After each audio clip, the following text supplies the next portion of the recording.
ओम शांति। आज प्यारे बाबा के 11 फरवरी के साकार महावाक्य। ज्ञान का सागर बाबा पुरुषोत्तम संगम युग पर आकर के भक्ति का फल ज्ञान देते हैं और ज्ञान देकर के सद्गति देते हैं। तो महाशिवरात्रि पर्व का यह महीना चल रहा है।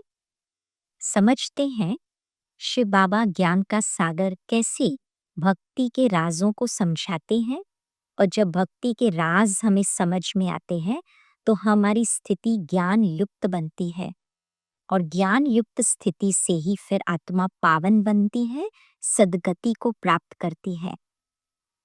तो आज बाबा ने कई भक्ति के राज क्लियर किए हैं, और साथ साथ शिव बाबा जो महामंत्र देते हैं मन मना भव का, उस मंत्र से आत्मा के अंदर जो दुख उत्पन्न होते हैं कोई भी परिस्थिति को लेकर के, और दुखों में कैसे लहराना है, उसमें डुबकी नहीं लगानी है, उनके साथ बह नहीं जाना है, या फिर उन दुखों को क्रॉस कैसे करना है, उस मंत्र के आधार पर बाबा ने वो वरदान भी दिया है। तो सुनते हैं बाबा के मुखारविंद से। शिव बाबा कहे, मीठे बच्चे, तुम्हें भगवान पढ़ाते हैं, तुम्हारे पास है ज्ञान रतन, इन्हीं रत्नों का धंधा तुम्हें करना है। धंधे में लेन देन होती है, तो तुम्हें ज्ञान युक्त स्थिति से ही व्यवहार में आना है, धंधा करना है, लेन देन करनी है संकल्पों की। तुम यहाँ ज्ञान सीखते हो, भक्ति नहीं। फिर बाबा कहे, भक्ति के राज बाबा क्लियर कर रहे हैं।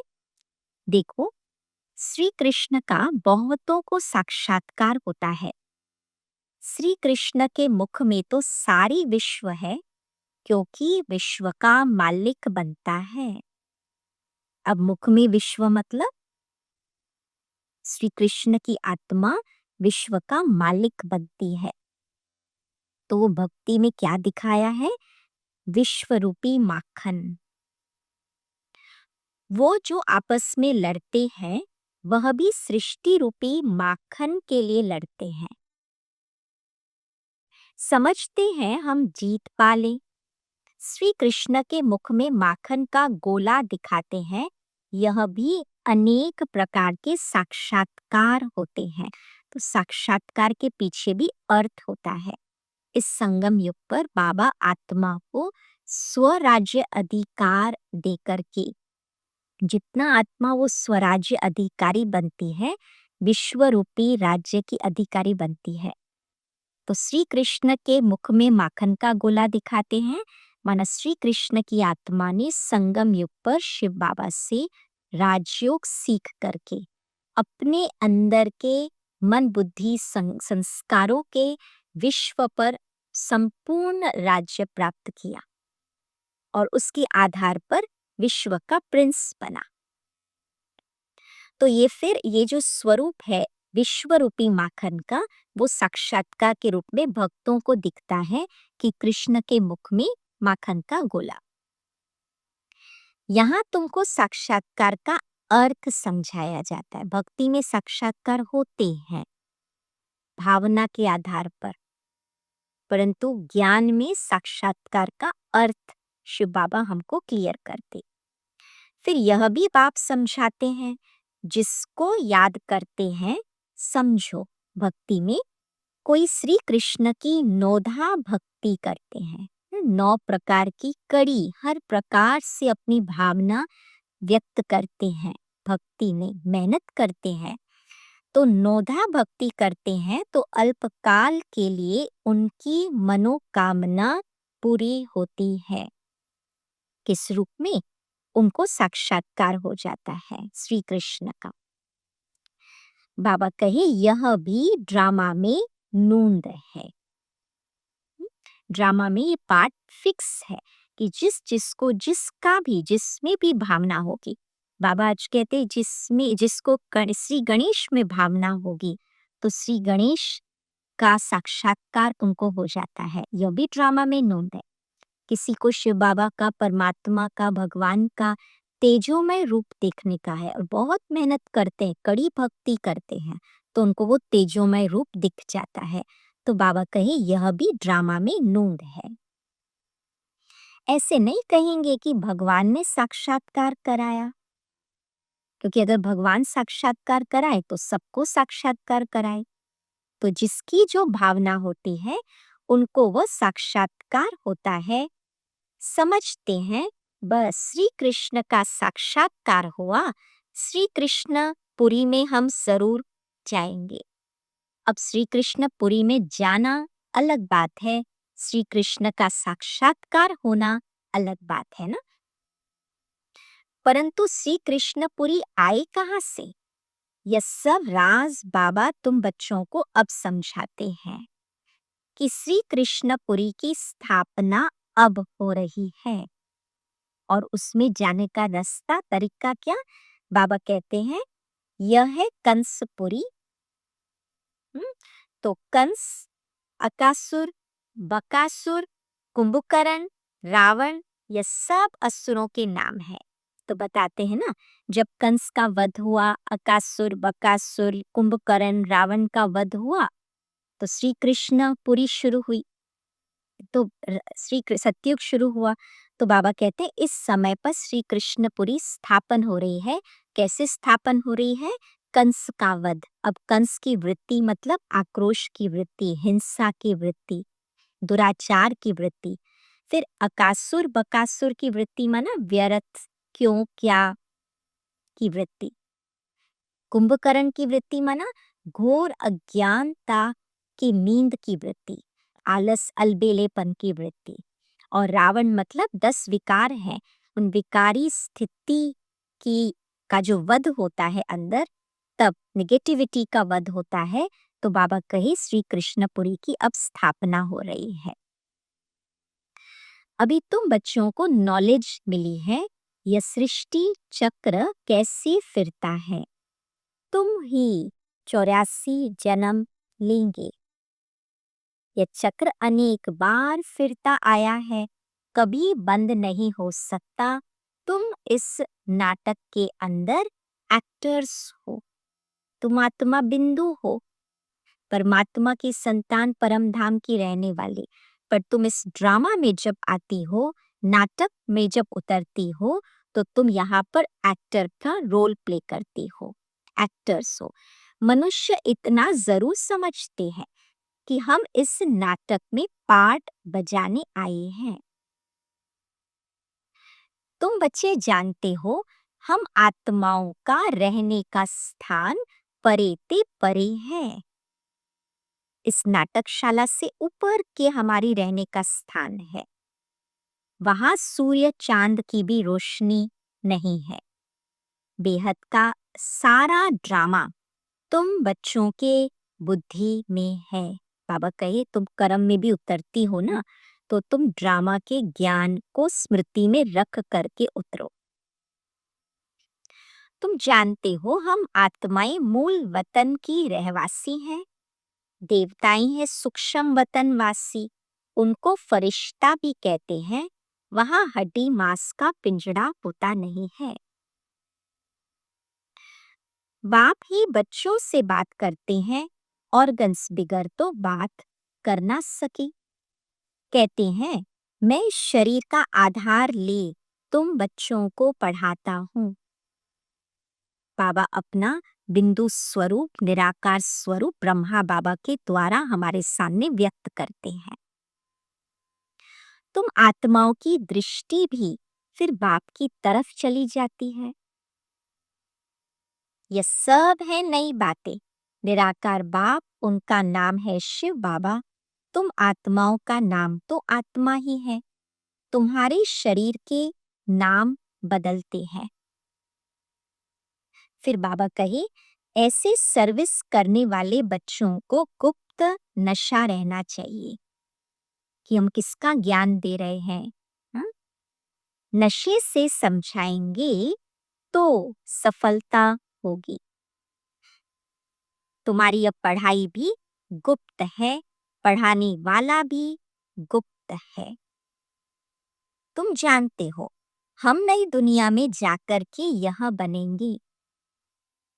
नई दुनिया स्थापन होती है महाभारत लड़ाई के बाद। बच्चों को अब नॉलेज मिली है। फिर बाबा वरदान देते हैं, मन मना भव के महामंत्र द्वारा सर्व दुखों से पार रहने वाले सदा सुख स्वरूप भव। जब किसी भी प्रकार का दुख आए तो मंत्र ले लो। अब जैसे ही कोई दुख की फीलिंग उत्पन्न होती है, बाबा कहते हैं मंत्र ले लो। मंत्र ले लो मतलब मन मना भव में टिक जाओ। तुरंत बाबा का साथी बनकर के बैठ जाओ। तुरंत बाबा का साथ पकड़ो। अंदर से बाबा की याद में सेट हो जाओ। मन मना भव का मंत्र ले लो, जिससे दुख भाग जाएगा। स्वप्न में भी जरा भी दुख का अनुभव न हो। तन बीमार हो जाए, धन नीचे ऊपर हो जाए, कुछ भी हो, लेकिन दुख की लहर अंदर नहीं आनी चाहिए। बाबा कहते यह है मन मनाभव के मंत्र की ताकत। दुख की लहर अंदर नहीं आनी चाहिए।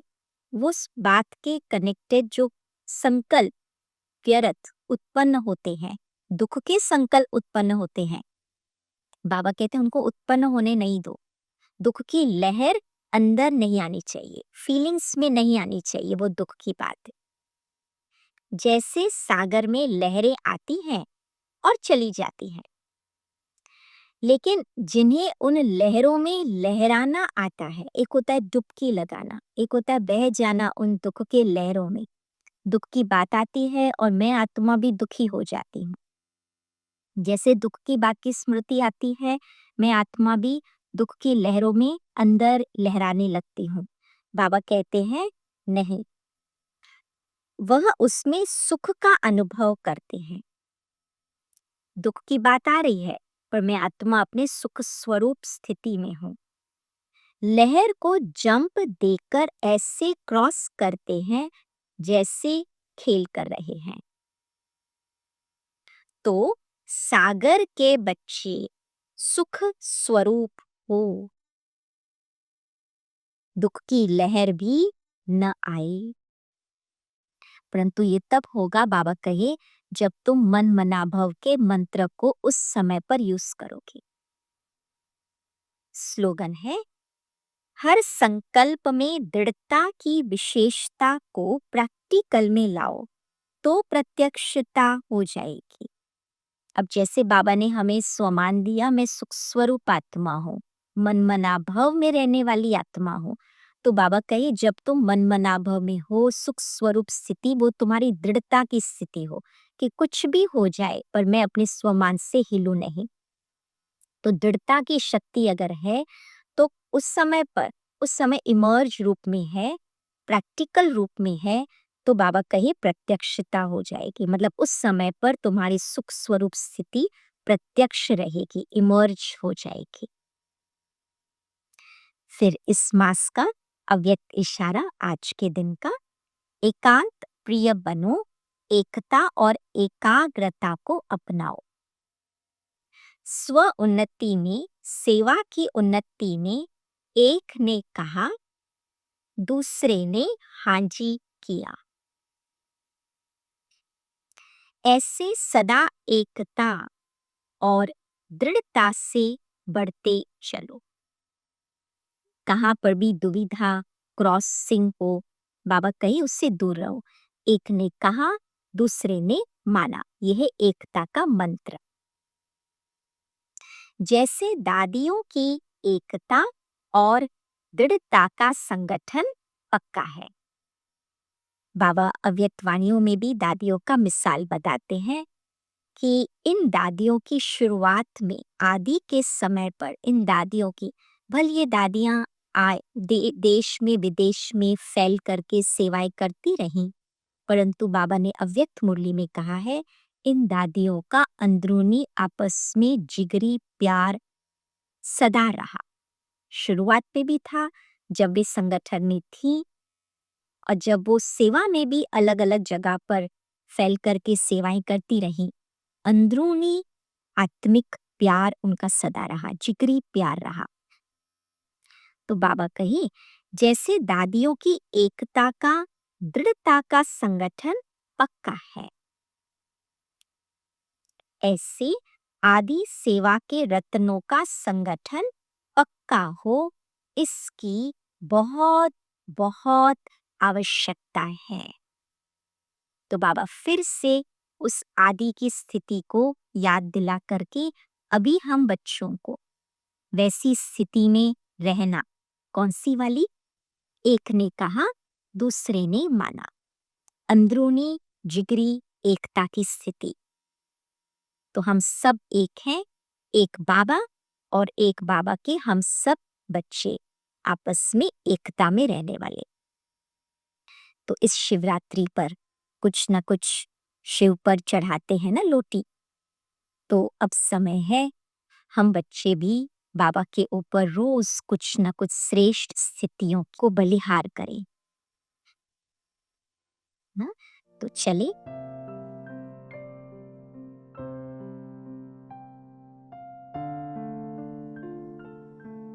इस स्थिति से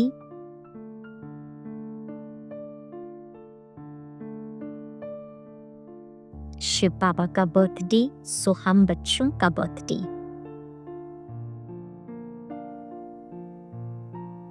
तो हमारी श्रेष्ठ स्थितियां ही, श्रेष्ठ स्वरूप ही शिव बाबा को जन्मदिन की गिफ्ट है।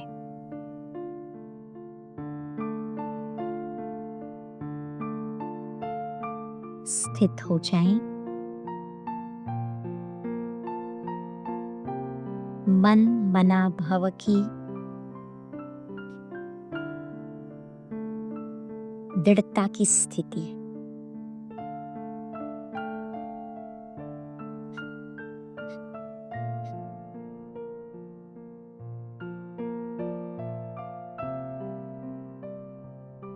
निराकार आत्मा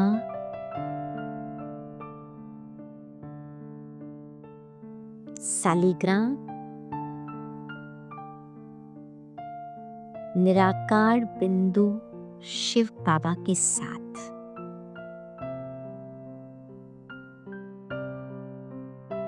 कंबाइंड।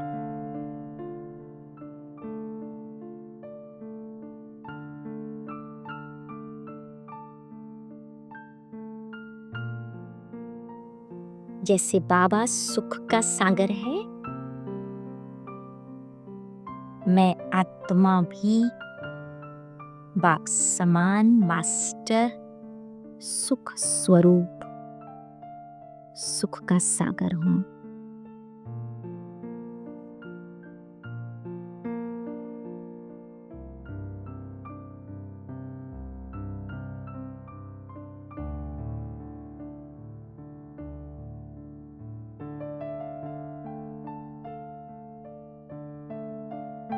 कोई भी मन में दुख के संकल्प उत्पन्न हो रही है लहरों के रूप में,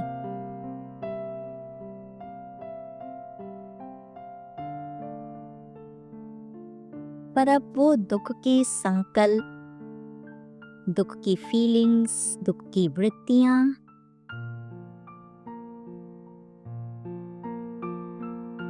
मुझ सुख स्वरूप आत्मा को स्पर्श नहीं कर सकती, आकर्षित नहीं कर सकती,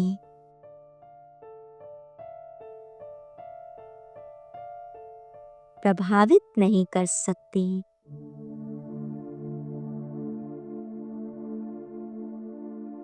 लहरें आ रही हैं,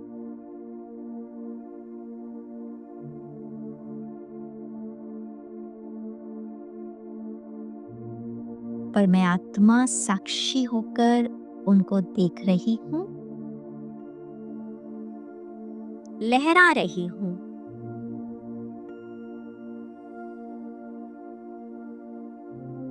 बाबा के साथ उन दुख के लहरों को भी क्रॉस कर रही हूँ।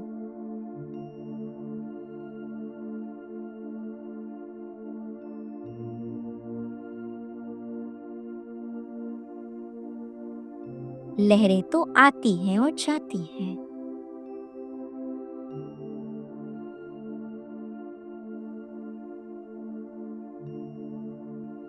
मैं तो शिव बाबा सागर समान स्थिर हूँ, दृढ़ हूँ, सुख स्वरूप।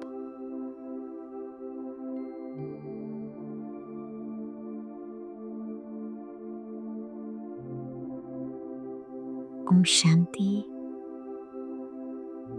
Thank you Baba.